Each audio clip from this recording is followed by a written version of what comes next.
दोस्तों नमस्कार। आप देख रहे हैं ज़ीरो पीरियड। आज इस वीडियो में हम लोग बात कर रहे हैं जो अपेक्स बैंक की कल परीक्षा हुई थी, उस परीक्षा के क्वेश्चन पेपर की। उस क्वेश्चन पेपर का जो मैथ्स वाला पार्ट है उसको हम डिस्कस करेंगे आज इस वीडियो में। एक एक करके जो 10 सवाल हैं उन पर बात करेंगे, किस तरह से उनको हम बना सकते हैं आसानी से कम समय में। कुछ ट्रिक्स हैं जिनका यूज़ कर सकते हैं हम, और आप चाहें तो पूरा मेथड भी समझ सकते हैं। शुरू करते हैं आज की इस वीडियो को, और इससे पहला सवाल लेते हैं जो क्वेश्चन नंबर 56 के नाम पर है इसमें। और इस क्वेश्चन में पूछता है कौन सी धनराशि साधारण ब्याज से 5 वर्षों में 520 और 7 वर्षों में 568 रुपये हो जाएगी। What amount will amount to ₹520 in 5 years and 568 in 7 years at simple interest. Options are 400, 120, 510 और 220। ये चार ऑप्शंस हैं, 400, 120, 510 और 220 का। तो देखिए, ऐसा क्वेश्चन अगर आपके एग्जाम में कभी पूछा जाए तो आप पहले ये देख लीजिए कि ये 5 साल का है और ये 7 साल का है। मतलब 7 साल में ये हो जा रहा है 568 रुपये और 5 साल में ये हो जा रहा है 520 रुपये। अगर इनका डिफरेंस निकाल लूँ तो 2 साल में ये अंतर आता है 48 रुपये का।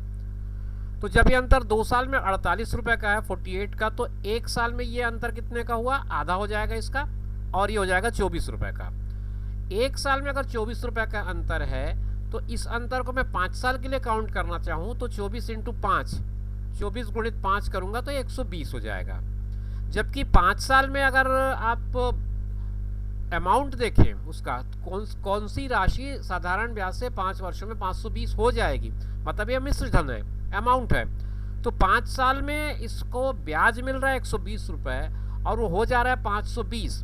तो 520 में अगर इस 120 को मैं माइनस कर दूं तो मेरे पास बच जाएंगे 400 रुपये।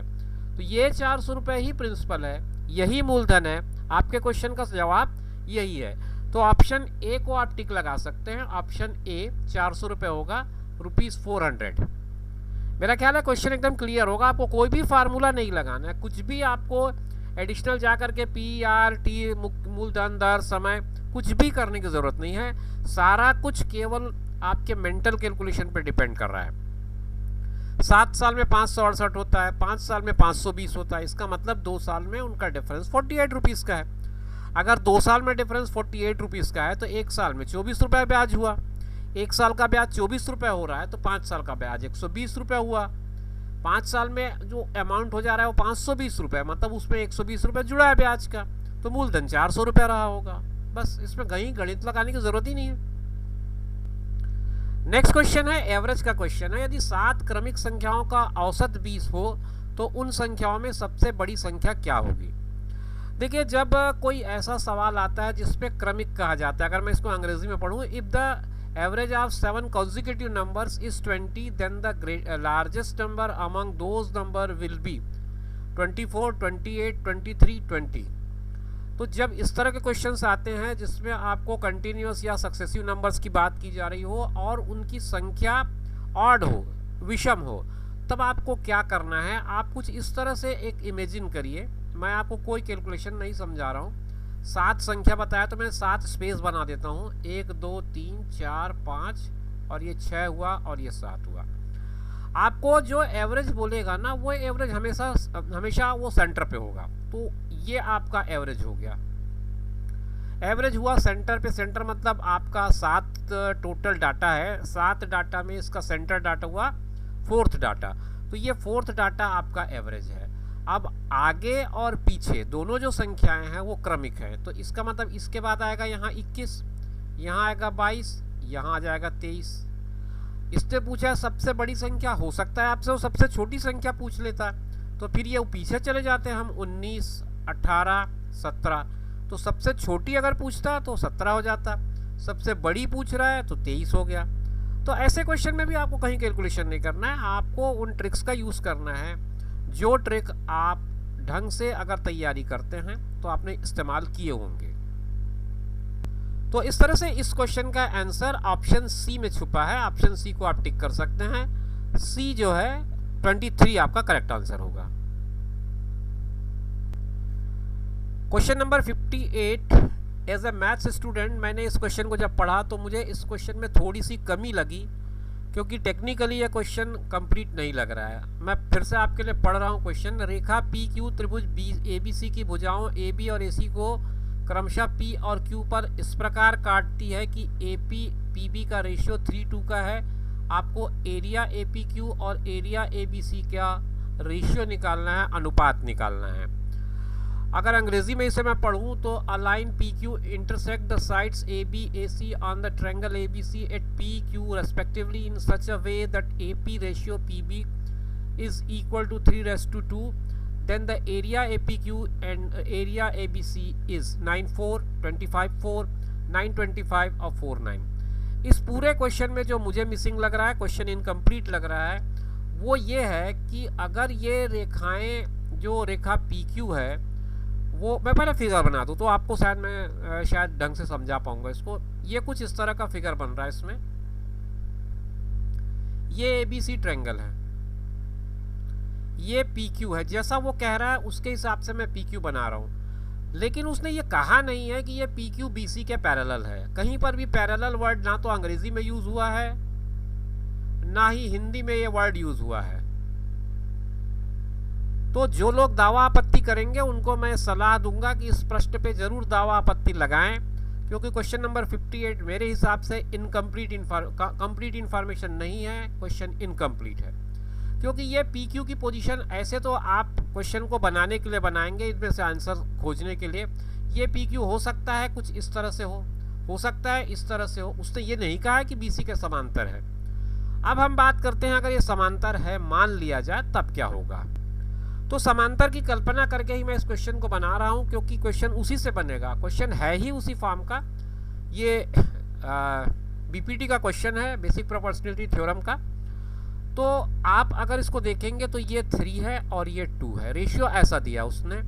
तो हमने ये पढ़ रखा है कि ये जो ट्रायंगल 1 है, ऊपर का ट्रायंगल 1 मान लेता हूँ, नीचे को ट्रायंगल 2 मान लेता हूँ। तो इनका एरिया जो है वो साइड 1 के एरिया, साइड 1 के स्क्वायर और साइड 2 के स्क्वायर, या इंडिविजुअली एक साथ लेकर के उनका स्क्वायर, ऐसा कर दें तो उसके रेशियो के इक्वल होता है। तो अब हम क्या करेंगे, साइड 1 3 हुआ, ये जो ट्रायंगल बना है छोटा ट्रायंगल, इसके साइड को हम 3 मानते हैं। नीचे जो बड़ा ट्रायंगल बन रहा है उसका साइड 3 + 2 हुआ, खाली 2 मत ले लीजिएगा ना। अब इसका स्क्वायर कर दो आप, तो 3 और ये 5, 3 और 5 का स्क्वायर करेंगे तो 9/25। तो 9:25 इस क्वेश्चन का करेक्ट आंसर होगा। मगर उसके लिए यहाँ पर समांतर या पैरेलल वर्ड होना ज़रूरी था, नहीं है। फिर भी हम इनमें से जो बेस्ट ऑप्शन है वो 9:25 ऑप्शन सी को लेकर के काम चलाएंगे। तो जिन लोगों ने अगर दावा आपत्ति करने का मन बनाया है, इस प्रश्न में दावा आपत्ति के चांसेस बनते हैं, तो इस प्रश्न पे जरूर लगाइएगा। प्रश्न मेरे हिसाब से इनकम्प्लीट है। ये रीजनिंग का क्वेश्चन है, क्वेश्चन नंबर 59। इसमें कहता है, देखो ये क्वेश्चन वर्ड्स जो हैं वो मीनिंगफुल नहीं है, मैं उसको थोड़ा सा समझने की कोशिश कर रहा हूँ। एक वर्ड दिया है MYNCABLE, केबल अलग कर दिया जाए, माइन अलग कर दिया जाए।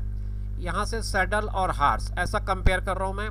यहाँ से माइन अलग करता हूँ, वीर अलग कर देता हूँ, यहाँ से सैडल और राइड। इन दोनों में अगर मैं कॉमन देखता हूँ तो यहाँ भी सैडल है, यहाँ भी सैडल है, यहाँ भी माइन है, यहाँ भी माइन है। मतलब माइन जो है वो सैडल को रिप्रेजेंट कर रहा है, इस हिसाब से हम बात समझ सकते हैं। फिर नीचे आते हैं तो केबल CABEL, केबल और अल्मा, और इसमें हार्स और ब्लैंकेट है। हार्स पहले सेंटेंस में भी आया है और वहाँ पर हमने केबल देखा है, यहाँ पर भी केबल देखा है। तो केबल जो है वो रिप्रेजेंट कर रहा है हॉर्स को। ये मैं रिप्रेजेंटेशन को लिख रहा हूँ अभी। अब बच जाती बात राइड की। हमको चाहिए था हॉर्स और राइड, तो हॉर्स के लिए केबल आ रहा है। अब उसके बाद अगर मैं नीचे चलूँ तो सीधा सीधा ऑप्शन ए में ही मुझे केबल दिख रहा है। फिर भी मैं कंफर्मेशन के लिए राइड को देखूँ तो राइड यहाँ पर आ रहा है, यहाँ पर वीर के साथ।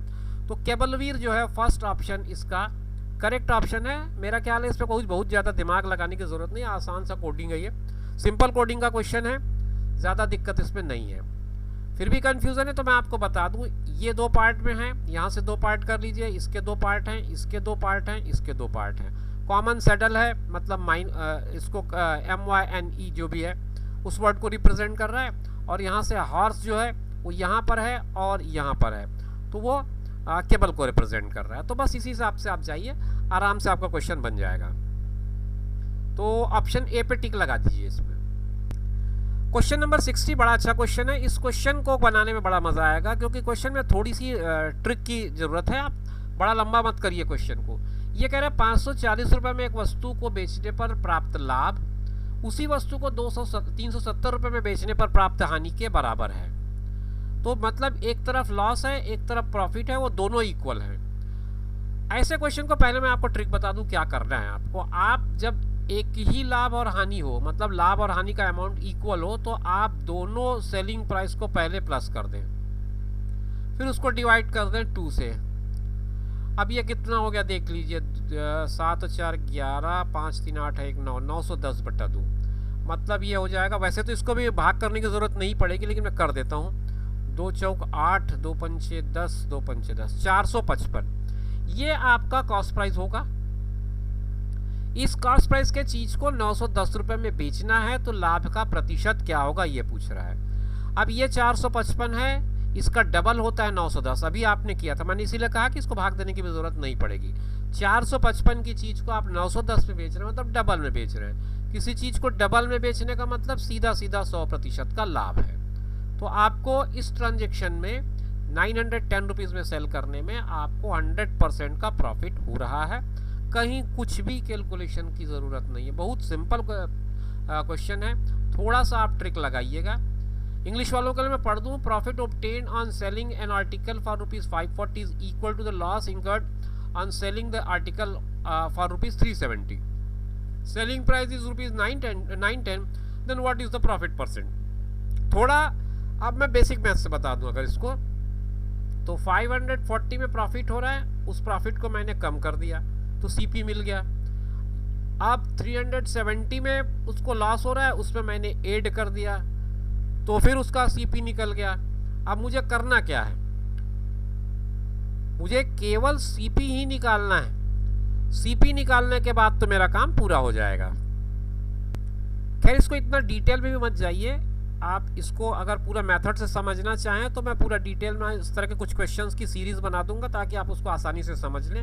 अभी आपको मैं कम समय में इतना ही समझा दूंगा कि आप दोनों को प्लस करिए, आप डबल करिए, क्योंकि दोनों प्रॉफिट और लॉस मिला देंगे तो डबल हो जाएंगे, और ये दोनों डबल हो जाएंगे, मतलब इन दोनों का ऐड हो जाएगा। तो आप इस मेथड को सीधे अडॉप्ट कर लीजिए, आराम से क्वेश्चन बन जाएगा। तो 100% यानी कि डी ऑप्शन आपका करेक्ट ऑप्शन होगा, आप टिक लगा दीजिए। ये है क्वेश्चन 61 नंबर का जो क्वेश्चन है, उसमें पूछता है किसी मूलधन पर यदि 2 वर्षों का साधारण ब्याज 4800 और चक्रवृद्धि ब्याज 5088 है तो ब्याज दर कितना है। On a certain principle, if the simple interest for 2 years is 4800 and compound interest for 2 years is 5088, what is the rate of interest? इसमें एक चीज़ ध्यान दीजिए, दोनों में टाइमिंग सेम है, 2 इयर्स की ही बात हो रही है। तो ऐसे क्वेश्चन के लिए भी मैं आपको एक तरीका बता रहा हूँ। आप क्या करिएगा, सी आई बड़ा होता है हमेशा, C I minus S I is equal to S I into R upon 200। ये फार्मूला अडॉप्ट करिए तो आराम से आपका क्वेश्चन बन जाएगा। ध्यान रखें लेकिन इसमें टाइम आपका सेम होना ज़रूरी है। सी आई है आपका 5088, एस आई है 4800, एस आई फिर से यहाँ लिख लें 4800। रेट मुझे नहीं पता है, वही मैं निकालने जा रहा हूँ। ये दोनों तो कैंसिल हो गए, 0 2 से इसको काट दिया तो 24 आ गया। अब इसको मैं माइनस करता हूँ तो 88 तो सीधा सीधा बच रहा है। अब ये है 50, 4800, 288, मेरा ख्याल है 288 बचना चाहिए इसको कैलकुलेट करने पे।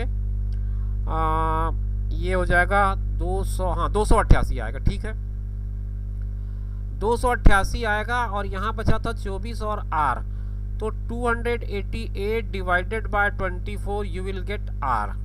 24 से इसको कैंसिल करूँगा तो 24 से एक बार जाएगा, फिर 24 से 2 बार जाएगा, तो आर की वैल्यू आई 12%। 12% ऑप्शन सी में दिया है। आप सी ऑप्शन को टिक कर लीजिएगा, ये आपका करेक्ट आंसर है। मेरा ख्याल है ये थोड़ा मैथमेटिकल था, बट फिर भी इसमें मैंने आपको एक ट्रिक बताया है, C I minus S I equal to S I into R upon 200। तो इसको तब यूज़ करिए जब दोनों में टाइम सेम दिया हो।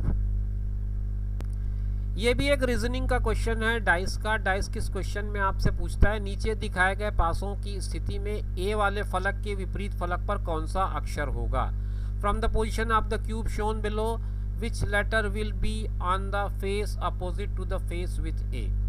इसको आपको बहुत ज़्यादा मत सोचने की ज़रूरत नहीं। देखो सी ई यहाँ भी दिख रहा है, यहाँ भी दिख रहा है, मतलब दो जगह ये फेस कॉमन है, तो ए अपोजिट टू डी होगा।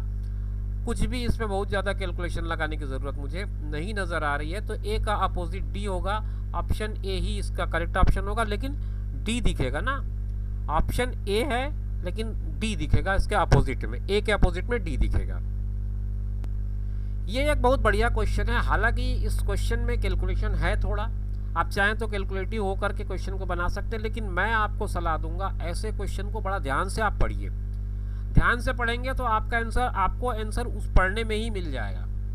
मैं पढ़ रहा हूँ क्वेश्चन को, मैं आपको बता रहा हूँ कि कैसे आपको आंसर पिक करना है। पिता और पुत्र की आयु का अनुपात 7:2 है। 5 साल पहले उनकी उम्र का गुणनफल 150 था। पिता की उम्र क्या है। Ratio of ages of father and son is 7:2। 5 years ago the product of their ages was 150। What is the age of father. आप इस पूरे प्रश्न को ध्यान से देखेंगे तो रेशियो आपको 7:2 का दिया है। पूछ रहा है आपको फादर का एज। फादर का रेशियो 7 है।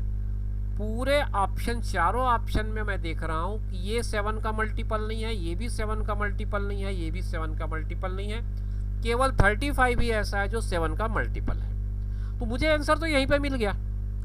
ना तो कोई कैलकुलेशन कर रहा हूं, ना कुछ देख रहा हूं, ना कुछ सुन रहा हूं। मैं मुझे 150 से भी अभी कोई मतलब नहीं है। मैंने जो एक ट्रिक वाली बात है वो भी मैंने अभी यूज़ नहीं की। मैं केवल मैथमेटिकल होकर थोड़ा सा सोच रहा हूँ कि 7 के टेबल में आएगा कोई एज, तो 35 ही पॉसिबल हो सकता है। तो ये एलिमिनेशन मेथड जो हम यूज़ करते हैं ना कि 4 ऑप्शन में से कैसे एलिमिनेट करें बाकी ऑप्शंस को, तो वो ये तरीका हो सकता है। अब देखिए मैं इसको कंफर्म कैसे करूँगा। अब मैंने मान लिया कि ये 35 साल उसके फादर की एज है, करंट एज। तो 35 साल अगर फादर की एज है वो 7 के रेशियो में है, तो उस हिसाब से सन की एज कितनी होनी चाहिए, वो 2 के अनुपात में होनी चाहिए ना, तो वो 10 होनी चाहिए। बात समझ में आ रही ना। 35 साल, 35 को 7 से भाग किया अगर तो 5 का वो होना चाहिए, तो 5 दूनी 10 हुआ। ये फादर हुआ, ये सन हुआ। अब इन दोनों की 5 साल पहले कितनी आयु रही होगी। इसकी आयु 30 रही होगी, इसकी आयु 5 रही होगी। दोनों को गुणा कर दूं तो आ जाएगा 150। बिल्कुल वेरीफाई हो रहा है। तो एक क्वेश्चन को बनाते समय आपने आंसर को इमीडिएटली पकड़ लिया 35, 10 सेकंड के अंदर उसे वेरीफाई कर लिया। तो 10 से 12 सेकंड में आपका ये इतना बड़ा क्वेश्चन, जिसके लिए अगर आप मैथमेटिकली जाते तो आप पूरा प्रॉपर वो x मानते, 7x और 2x लेते दोनों का एज, फिर दोनों के एज में आपको 5 साल पहले का लेना था तो -5 करते, फिर उसको मल्टीप्लाई करके 150 लाते, फिर इफ एंड बट लगाते या फिर इसको क्वाड्रेटिक इक्वेशन में कन्वर्ट करते, क्वाड्रेटिक इक्वेशन से फिर उसको सॉल्व करते, 2 रूट्स आते, एक पॉजिटिव एक नेगेटिव, दुनिया भर की बातें करनी पड़ती। लेकिन अगर आपको क्वेश्चन को स्मार्टली सॉल्व करना है तो इन सब चीज़ों को आपको समझना होगा। ये क्वेश्चन भी रीजनिंग का क्वेश्चन है, बढ़िया क्वेश्चन है। इसको देखिए आप थोड़ा सा कैसे ट्रिक लगाया इसने। 3 के बाद 5 आया, मैं 3 में 2 का गुणा कर दूं, 3 × 2, उसमें 1 माइनस कर दूं तो मुझे मिलता है 5। फिर 5 में मैं 2 मल्टीप्लाई कर दूं, 5 2 = 10, 10 में 2 माइनस कर दूं तो मुझे मिलता है 8। 8 को डबल करूं, डबल में फिर 3 माइनस करूं तो मुझे कितना मिलेगा, 8 2 = 16, 16 - 3 13 मिलेगा, 13 आ रहा है। फिर 13 को डबल कर दूं, 13 2 = 26, 26 में फिर मैं माइनस करूंगा 4 का तो मिलेगा मुझे 22, बिल्कुल 22 आ रहा है। अब 22 में मैं 2 को मल्टीप्लाई करूं, डबल करूं, फिर उसमें 5 माइनस करूं तो मुझे 39, जो कि मेरा फिलअप है यहाँ पर 39, ऑप्शन सी आएगा। तो ये रीजनिंग का क्वेश्चन था, 39 इसका आंसर आएगा। आप 39 पे टिक लगाइए आराम से, बिना किसी भय के। ये आपका करेक्ट आंसर है। रीजनिंग का सेक्शन का ये लास्ट क्वेश्चन है, 65वां क्वेश्चन, 65वां क्वेश्चन है इस सेट का। पता नहीं ये कौन सा सेट था। दी गई आकृति में त्रिभुजों की संख्या ज्ञात कीजिए, find the number of triangle in the given figure. इसका तो मैं बहुत ज़्यादा इसमें आपको कोई सलाह नहीं दूंगा और ना ही कोई राय दूंगा, क्योंकि ये पूरा ट्रिक वाला क्वेश्चन है। इसमें आपको बहुत सारे ट्रिक्स लगाने, मतलब एक ही मेथड को बहुत बार लगाना पड़ेगा। तो उस हिसाब से आपको कितने 1 2 3 वाला मेथड है, तो मैंने उस हिसाब से कैलकुलेट किया है, तो 24 निकल रहा है। इसके पीछे अगर आप इस पूरे मेथड को समझना चाहें तो उसके लिए आप कमेंट बॉक्स में लिखें, तो मैं फिर पूरा उसका डिटेल वीडियो बना दूंगा, जिससे आपको समझ में आ जाएगा कि किस तरह से कैलकुलेशन किया जाता है। हालांकि आप लोगों ने इस पर बहुत काम किया ही होगा, जो रीजनिंग की तैयारी करते हैं उनके लिए त्रिभुज का, चतुर्भुज का की गणना करना, इस तरह से बहुत सारे क्वेश्चन अलग अलग परीक्षा की तैयारियों के लिए आप करते रहते हैं। तो मेरे हिसाब से इसका आंसर 24 आ रहा है। आप अपने हिसाब से चेक कर सकते हैं।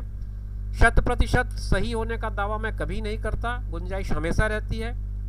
आप कमेंट बॉक्स में लिखें अगर आपको कोई बात इसमें से सही या गलत कुछ भी लग रहा हो, किसी आंसर को एक्सप्लेनेशन में कोई दिक्कत आई हो, या कोई बेसिकली मैं कहीं पे इनकरेक्ट हूँ तो भी जरूर आप कमेंट में लिखिएगा। मगर मैंने अपने बेहतर प्रयास से ये पूरे जो 10 क्वेश्चन थे उसको आसान से आसान तरीके से बनाने का प्रयास किया है। उम्मीद करता हूँ कि आपको पसंद आएगा। और मैंने एक जो क्लेम किया है उस क्लेम को ज़रूर ध्यान दीजिएगा, उस क्वेश्चन पे दावा आपत्ति ज़रूर लगाइए अगर आपने इस परीक्षा में प्रवेश की दी है तो। फिर मिलेंगे ऐसी किसी वीडियो में। अगर आप डिमांड करेंगे तो मैं बाकी जो इसके और बाकी सेक्शंस हैं उन पर भी एक वीडियो बना दूंगा। क्योंकि मैथ्स का पार्ट था, काफ़ी लंबा लगता है, टाइम लगता है एक्सप्लेनेशन में, इसलिए इस वीडियो को बनाने में थोड़ा ज़्यादा समय लगना था, तो इसलिए मैंने सेपरेट कर लिया था पूरे मैथ्स के पार्ट को। तो ये थी आज की वीडियो। आप देख रहे थे जीरो पीरियड। फिर मिलेंगे। अपना और अपनों का ख्याल रखें। नमस्कार।